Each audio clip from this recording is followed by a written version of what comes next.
काश ऐसा न होता। इस नाटक में शशि एक गृहिणी है, उसका एक बेटा रोहन है।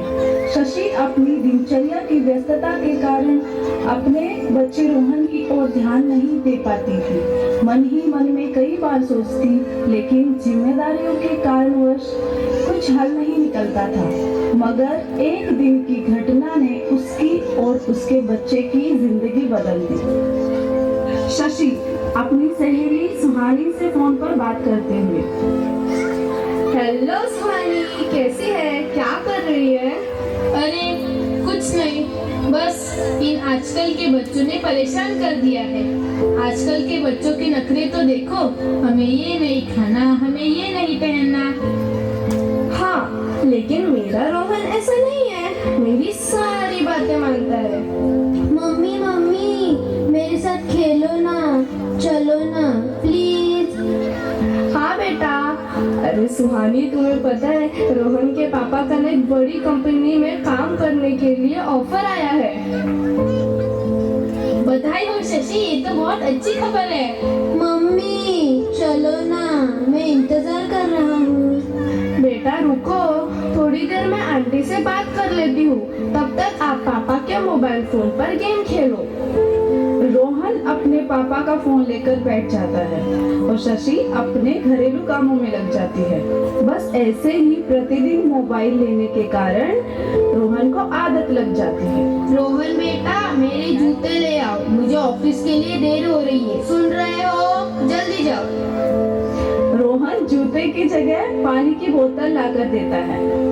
पानी से नहला दो मुझे। ओफो, अभी पैरों में क्या पानी की बोतल पहन कर जाऊँ मैं ऑफिस? अब रोहन पहले जैसा हंसता खेलता बच्चा नहीं था, अब वह आलसी व चिड़चिड़ा हो गया था। मम्मी ने समझाया, लेकिन कोई असर नहीं हुआ। बेटा मेरा चश्मा देना। रोहन लाठी देते हुए, ये लीजिए दादी। पता नहीं क्या हो गया है मेरे लाडले को, चश्मा दो बेटा। रोहन बेटा, अपनी दादी को बाहर घूमने लेकर जाओ। बस मम्मी गेम खत्म कर लेता हूँ, फिर जाऊंगा। रोहन का इंतजार करते करते दादी अकेले ही बाहर घूमने चली गई। शशि को लगा कि रोहन भी उनके साथ गया है। शशि गुस्से से, तुम यही बैठे हो अभी तक? दादी अकेले चली गई, अगर वह गिर गई तो तुम्हें किसी बात की चिंता नहीं है।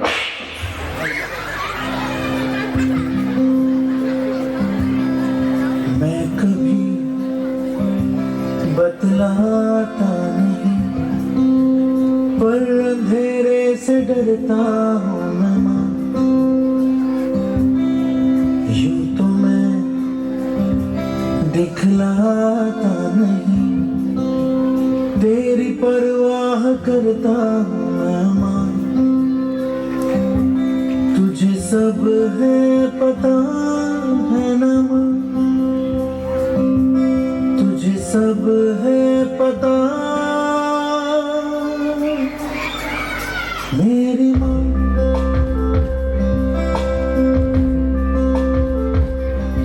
फोन देखने के कारण उसके आंखों की रोशनी कम हो गई और उसे चश्मे लग गए।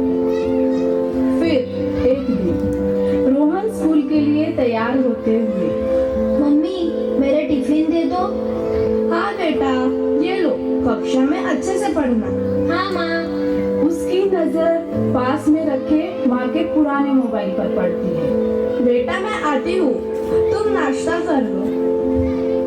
रोहन चुपके से मोबाइल उठाकर अपने बैग में रख लेता है और स्कूल चला जाता है। बच्चों आज हम तीसरी तासिका के बाद खेलने के लिए जाएंगे। सभी बच्चे खुश हो जाते हैं। रोहन सबसे पीछे बैठा हुआ खुश हो रहा है। तीसरे तासिका के बाद सारे बच्चे खेलने को चले जाते हैं, लेकिन रोहन क्लास में ही बैठा रहता है। रोहन बेटा आप भी सभी बच्चों के साथ खेलने को जाओ। अध्यापिका जी मुझे अच्छा नहीं लग रहा है। ठीक है बेटा, कक्षा में ही आराम करूँ। अगर आपको कुछ चाहिए तो मुझे बता देना। रोहन अध्यापिका के जाते ही अपने बैग से मोबाइल निकालता है और मजे से अपना मनपसंद खेल खेलने लगता है।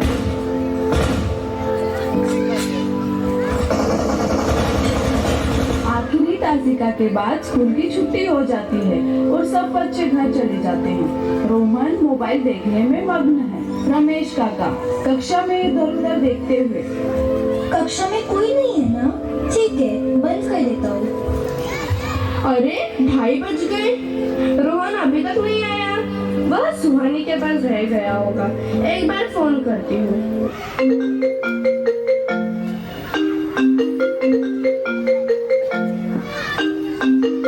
सुहानी, रोहन तुम्हारे घर पर है क्या? सुहानी, पीछे बहुत शोर हो रहा है। हाँ, मेरे घर पर ही है, खाना खा रहा है। सुहानी को रोहन की जगह मोहन सुन जाता है और कहती है, हाँ, आ गया है, खाना खा रहा है। शाम को भेजूंगी खेलने के लिए। फोन रखती हूँ। ठीक है। शशि ने सोचा रोहन अपने दोस्त मोहन के साथ है और शाम हो गई। स्कूल का दृश्य, रोहन फोन देखने में व्यस्त है। अचानक से मोबाइल बंद हो जाता है। मोबाइल की बैटरी खत्म हो जाती है। अरे, फोन बंद हो गया। ऊपर की ओर देखता है, चारों तरफ अंधेरा और दूर स्कूल के गेट पर एक लाइट है, मगर खिड़कियां बंद हैं। रोहन अब बहुत डर जाता है और धीरे धीरे आवाज लगाता है। उसकी आवाज बाहर तक नहीं पहुंच पाती। रोहन, प्लीज दरवाजा खोलो, मुझे बाहर निकालो, मुझे डर लग रहा है। रोहन भूख प्यास से व्याकुल है। रोहन पानी की बोतल अंधेरे में ढूंढ रहा है, लेकिन उसे कुछ दिख नहीं रहा। वह कोने में जाकर चुपचाप बैठ जाता है और रोने लगता है। शशि सुहानी को फोन करती है। सुहानी, सुहानी, रात होने को आई है। अब रोहन को घर पर छोड़ जाओ। रोहन मेरे घर पर नहीं है। ये तुम क्या कह रही हो? क्या? तुम तो कह रही थी कि रोहन तुम्हारे घर पर है। फिर शशि डर जाती है और रोहन के पापा को सारी बातें बताती है। स्कूल का दृश्य, मम्मी, मुझे भूख लगी है, पानी भी पीना है, मुझे प्लीज यहाँ से लेकर जाओ। और जोर जोर से रोता है। रोहन के पापा और उसकी मम्मी उसको ढूंढने स्कूल में आते हैं। रोहन के पापा वॉचमैन से पूछते हैं, मेरा बेटा अब तक घर नहीं आया है। लेकिन सारे बच्चे तो छुट्टी होते ही घर चले गए। शशि स्कूल के ऑफिस में फोन करती है। अचानक फोन की घंटी बजने पर रोहन और डर जाता है। मुझे कक्षा में देखना है, प्लीज अब दरवाजा खोलिए। शशि का अपने बेटे की चिंता में बहुत बुरा हाल है। वह रोते हुए उसे स्कूल में ढूंढने लगती है। अगर आप कहते हैं तो सारी कक्षाएं खोलकर दिखाता हूँ। अचानक रोहन की कक्षा का दरवाजा खुलते ही रोहन चिल्लाने लगता है। कक्षा की लाइट जलाई गई। शशि अपने बेटे को देखकर गले से लगाती है। रोहन और शशि दोनों भावुक हो जाते हैं। सॉरी बेटा, मुझे माफ कर दो। नहीं मम्मी, अब मुझे माफ कर दो, मुझसे बहुत बड़ी गलती हो गई है। ये लो बेटा, पानी पी लो। सॉरी बेटा, मेरी गलती है। मैं आपको समय नहीं देती और कामों में व्यस्त रहती हूँ। नहीं माँ, मैं आज से आपकी सारी बातें मानूंगा और कुछ भी आपसे नहीं छुपाऊंगा, कभी झूठ नहीं बोलूंगा। शशि अपने बेटे को गले से लगाती है और सब लोग खुशी खुशी घर चले जाते हैं।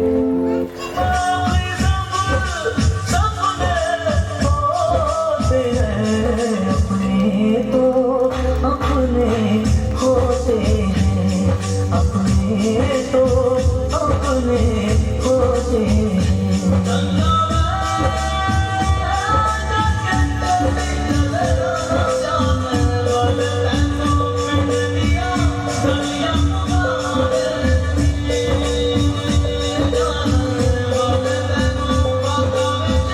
छाया